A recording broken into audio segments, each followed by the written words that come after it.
Hey y'all, and welcome to PolitiBrawl.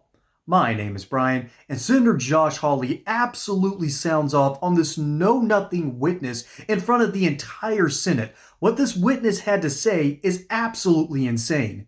Let's dive in. And I've got to correct numerous inaccuracies there. Number one, as you very well know, United States law says that a non-citizen is inadmissible for entry into this country if they, and I quote, endorse or espouse terrorist activity or persuade others to do the same. That same law provides you can be removed for the same reasons. That is what Mr. Khalil has been accused of. He has further been accused of by the United States government lying on his visa application. That on its own would be sufficient to remove him from this country. He is being sued as you and I sit here in New York court by the victims of October 7th for terrorizing and assaulting Jewish students, unlawfully taking over and damaging public university property, and physically assaulting Columbia University employees. And you're telling me that it's McCarthyism to remove this individual? Senator, the deportation was started before that lawsuit, before that second question about what he was saying on his forms. No, this is what the government has alleged in open court, Mr. Stern. This is the basis for their removal proceedings.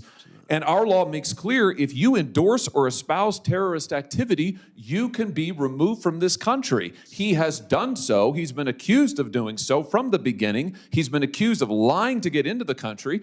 I'm amazed that you're saying that this is McCarthyism. Senator, you weren't here when I quoted part of what Justice Brandeis was talking about the back at a case where there's somebody that was convicted for supporting the Communist Party because they were talking about violence as a political solution. And Brandeis cautioned us that this type of robust speech, as long... This isn't speech. Lying on a visa application is not speech. Seeking to assault Columbia University employees and Jewish students is not speech.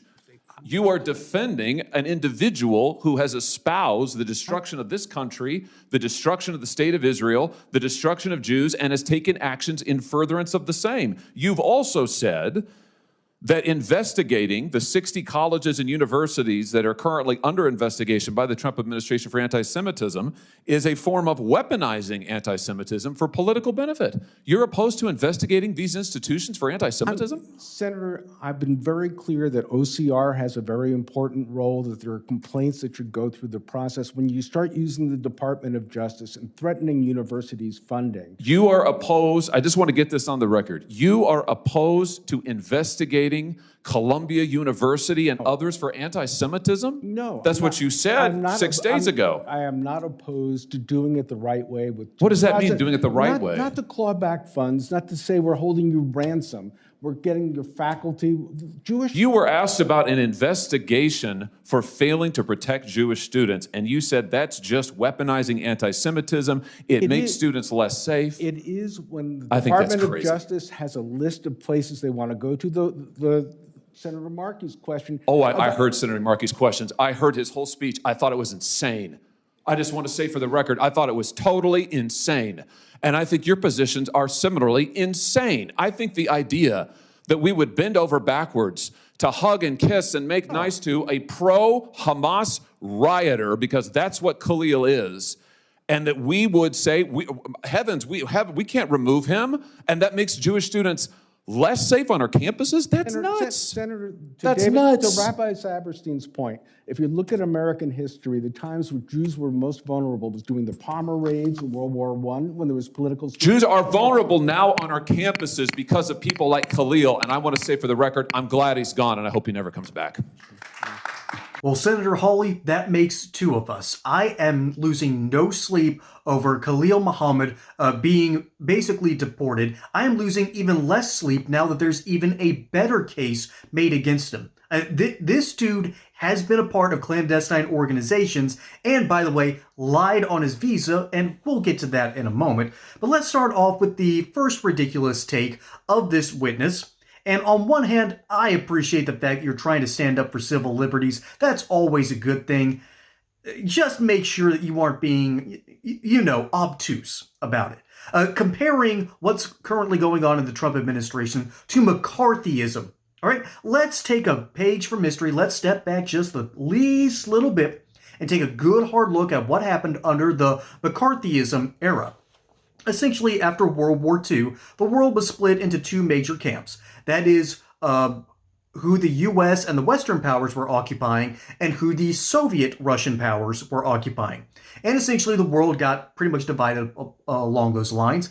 But it wasn't until 4 years later, when a US scientist defected to the Soviet Union and gave them the nuclear bomb, did the entire world lose its mind.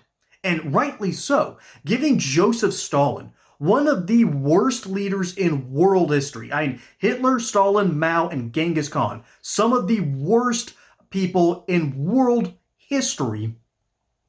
And no one talks about the other three. They only talk about the funny mustache dude, okay?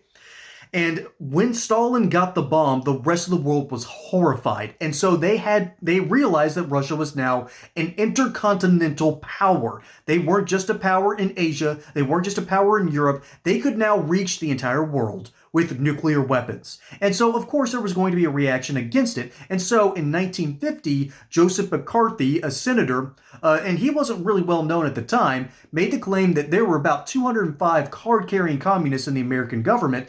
And at the same time, there was the House of Un-American Activities Committee that was rooting out literal communists that were writing all of Hollywood's movies or acting in them. And you know what? Good. Good for them. Walt Disney, thank you for your work there. Ronald Reagan, thank you for your work there. Exposing communism is no vice. Okay? Exposing communists is not a bad thing.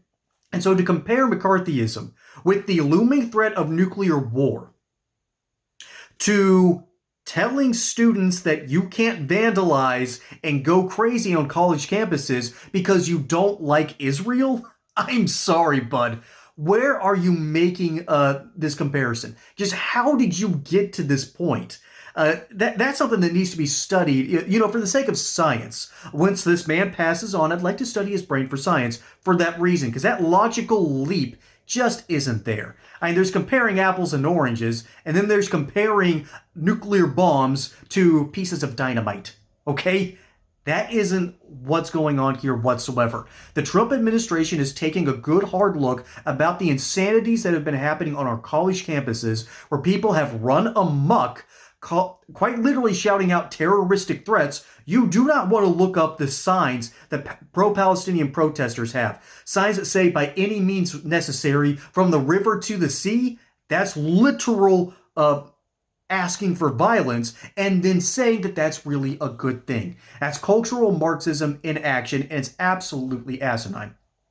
And so this man is trying to defend, this witness is trying to defend Khalil Muhammad, which, again, Senator Hawley was not wrong on. This dude deserves to be deported. If he wants to help out the Palestinian people, he should do it there, where he originally lived to begin with. Okay, so this is what happened with Khalil Muhammad. Specifically, he purportedly failed to disclose his role as a political affairs officer with the United Nations Relief and Works Agency for Palestine Refugees between November of 2023, as well as his extended tenure with the Syria office at the British Embassy in Beirut beyond 2022. As such, the administration has initiated proceedings to revoke Khalil's visa. I'm sorry, there it is in black and white. The dude lied on his visa to get into the United States, and then he used his powers to express his allegedly First Amendment rights, which he technically doesn't have. He's protected under some laws, but that's not one of them.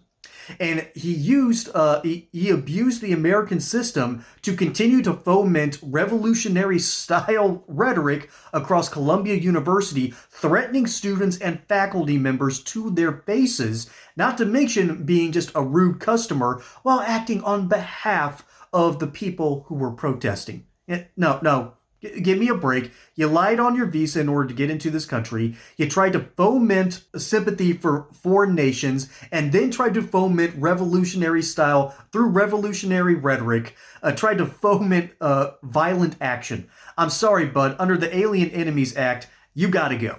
All right? It's really that simple when you boil things down, because this dude ultimately is not here in good faith. He is abusing the American system, and I, for one, along with the senator, am glad that he's being deported. And I think this probably needs to happen with a whole lot more people that aren't here under legal reasons, who have also committed fraud on their visas. That to me is a huge no-go and a huge problem. And that's not something where you get to say, I'm sorry, sir, I won't do it again. There's no 3 strikes and you're out for this one. This is a 1 strike and you're lucky to get it at all. And this dude has abused the system. I'm sorry. Under the law, this dude has got to go, and I am in 100% agreement. But y'all let me know what you think down in the comments below. Is this witness out of line, or does he make sense? Senator Hawley, what do you think of his rhetoric here? Do you think I'm right? Please let us know down below. My name is Brian, and hope you enjoyed this segment here on PolitiBrawl. Don't forget to like and subscribe. Catch you on the next one. Till then, y'all have a good one.